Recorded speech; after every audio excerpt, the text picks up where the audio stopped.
Assalamualaikum warahmatullahi wabarakatuh. Perkenalkan, nama saya Hasbi, mahasiswa Institut Agama Islam Negeri Bone, Fakultas Ekonomi dan Bisnis Islam, Prodi Ekonomi Syariah. Baik, saya akan menjelaskan tentang draft saya yang berjudul Analisis Strategi Masjid Terhadap Pemberdayaan Ekonomi Umat, Studi pada Masjid Al-Markas Al-Ma'arif, Kabupaten Bone. Latar belakang: masjid merupakan peranata keagamaan yang tidak terpisahkan dari kehidupan spiritual, sosial, dan kultural umat Islam. Di mana ada umat Islam, di situ tentunya ada masjid. Islam menempatkan masjid dalam posisi strategis. Secara umum, masjid memiliki banyak fungsi, antara lain bidang sosial, pendidikan, dan pemersatu umat. Memahami masjid secara universal berarti juga memahaminya sebagai sebuah instrumen sosial masyarakat Islam yang tidak dapat dipisahkan dari masyarakat Islam itu sendiri. Keberadaan masjid pada umumnya merupakan salah satu perwujudan aspirasi umat Islam sebagai tempat ibadah yang menduduki fungsi sentral.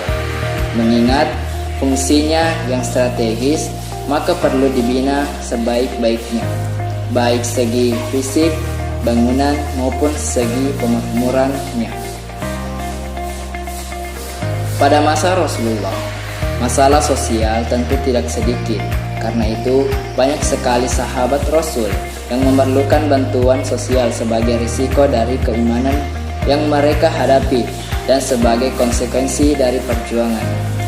Di samping itu, masalah-masalah sosial lainnya seperti kemiskinan yang memang selalu ada sepanjang zaman. Untuk mengatasi masalah sosial itu, Rasulullah SAW dan para sahabatnya menjadikan masjid sebagai tempat kegiatan sosial. Misalnya dengan mengumpulkan zakat, infak, sedekah melalui masjid itu, lalu menyalurkannya kepada para sahabat yang membutuhkan. Oleh karena itu, keberadaan masjid sangat besar fungsinya pada masa Rasulullah, dan hal itu dirasakan betul oleh masyarakat secara luas hingga masyarakat menjadi cinta pada masjid. Dewan Masjid Indonesia menyatakan dewasa ini tercatat sekitar 700.000 masjid dan musola yang tersebar di seluruh tanah air. Namun, kebanyakan masjid-masjid dan musola tersebut belum berfungsi secara optimal. Masjid bukan hanya sebatas pusat kegiatan ibadah bagi para jamaahnya, tetapi masjid diharapkan dapat menjadi pusat aktivitas sosial dan ekonomi bagi para jamaahnya. Konsep pemberdayaan menjadi penting karena dapat memberikan perspektif positif terhadap pemanfaatan sumber daya manusia melalui pemberdayaan masjid untuk kesejahteraan umat Islam. Peran masjid dengan betul malnya sebagaimana dicontohkan para sahabat Rasulullah dalam mengelola zakat dapat dijadikan sebagai acuan dalam mengelola dana yang berasal dari zakat, infak, dan sedekah dari masyarakat demi kesejahteraan masyarakat. Untuk menjawab problema umat yang semakin meningkat, umat Islam perlu kembali ke masjid. Masjid dapat menjadi sentral kekuatan umat. Di masa lalu, pada masa Nabi, masjid dapat diperankan secara maksimal sebagai sentral umat Islam untuk berbagai kegiatan seperti ibadah, pendidikan, militer, sosial, dan ekonomi. Salah satu masjid yang sangat berpotensi dan dinilai melakukan pemberdayaan ekonomi umat adalah Masjid Al-Markas Al-Ma'arif, Kabupaten Bone. Masjid ini berpotensi melakukan pemrograman pemberdayaan umat khususnya di bidang ekonomi karena letaknya yang strategis yang berada di pusat kota dan di sekelilingnya terdapat beberapa penduduk yang memiliki pendapatan atau penghasilan yang tinggi. Berangkat dari kenyataan ini, perlu dilakukan kajian lebih lanjut dan mendalam. Tujuannya untuk lebih mengetahui eksistensi, potensi, serta strategi, di samping dapat dijadikan sebagai pilot project bagi pemberdayaan ekonomi umat berbasis masjid. Pada tingkatan lanjut, dapat dilakukan diseminasi dan massalisasi program untuk masjid-masjid yang ada jamaah dan umat di sekitarnya. terutama mereka yang mengalami himpitan ekonomi dan kesulitan keluar dari belenggu kemiskinan.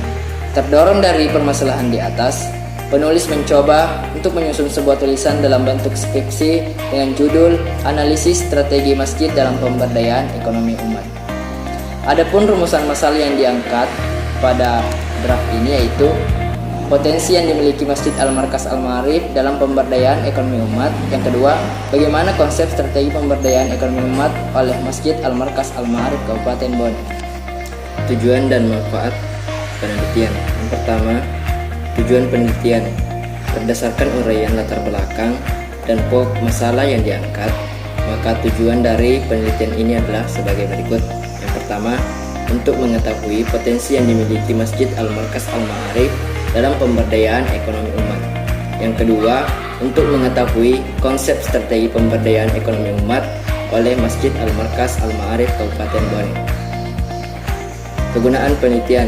Yang pertama, secara teoritis, hasil penelitian ini diharapkan dapat memberikan sumbangsi pemikiran untuk menambah khasanah ilmu ekonomi Islam dan sebagai sumber bacaan atau referensi yang dapat memberikan informasi teoritis dan empiris kepada pihak yang akan melakukan penelitian lebih lanjut mengenai permasalahan ini serta menambah literatur keperpustakaan.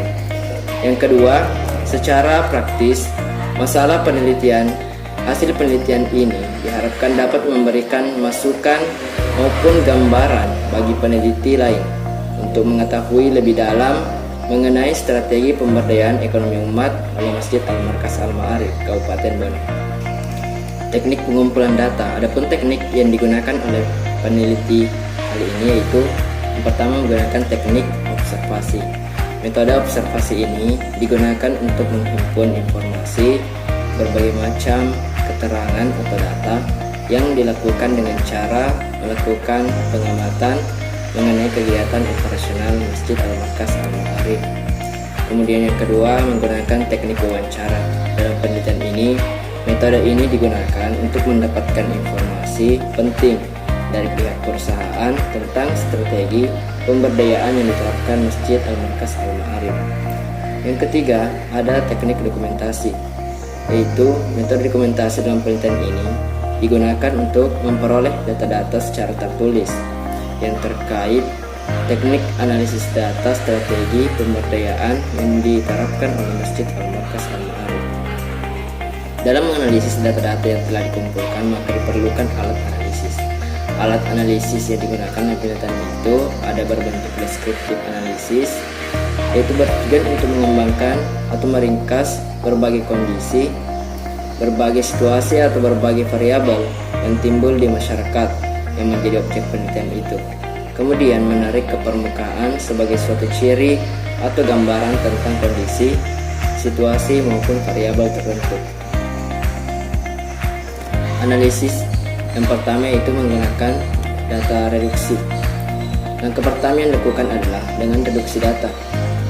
Mereduksi data berarti merangkum, memilih hal-hal pokok, memfokuskan pada hal-hal yang penting, dicari tema dan polanya. Data yang telah direduksi akan memberikan gambaran yang lebih jelas dan mempermudah peneliti untuk melakukan pengumpulan data selanjutnya dan mencari bila diperlukan. Yang kedua, penyajian data. Setelah data direduksi, maka selanjutnya adalah mendisplaykan data. Penyajian data dalam penelitian ini dilakukan dalam bentuk uraian singkat, bagan, hubungan antar kategori, flowchart, dan sejenisnya. Dengan mendisplaykan data, maka akan mempermudah untuk memahami apa yang terjadi, merencanakan kerja selanjutnya berdasarkan apa yang telah dipahami tersebut. Yang ketiga, penarikan kesimpulan. Langkah ketiga yang dilakukan dalam analisis data kualitatif adalah penarikan kesimpulan dan verifikasi. Kesimpulan awal yang dikemukakan masih bersifat sementara dan akan berubah bila tidak ditemukan bukti-bukti yang kuat yang mendukung pada tahap pengumpulan data berikutnya. Tetapi apabila kesimpulan yang dilakukan pada tahap awal didukung oleh bukti-bukti yang valid dan konsisten saat peneliti kembali ke lapangan mengumpulkan data, maka kesimpulan dikemukakan merupakan kesimpulan yang kredibel. Selanjutnya, teknik pengabsahan data. Yang pertama, uji kredibilitas.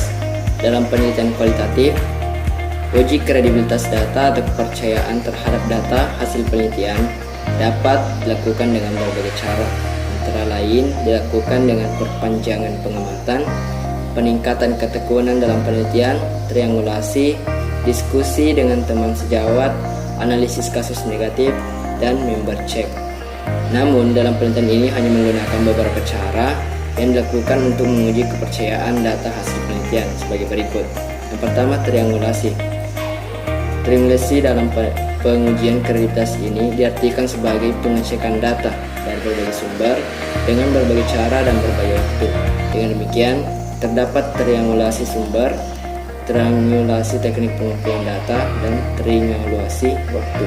Namun dalam penelitian ini, peneliti menggunakan dua triangulasi, yaitu triangulasi sumber dan triangulasi teknik. Kemudian selanjutnya menggunakan bahan referensi. Bahan referensi adalah adanya pendukung untuk membuktikan data yang telah ditemukan oleh peneliti.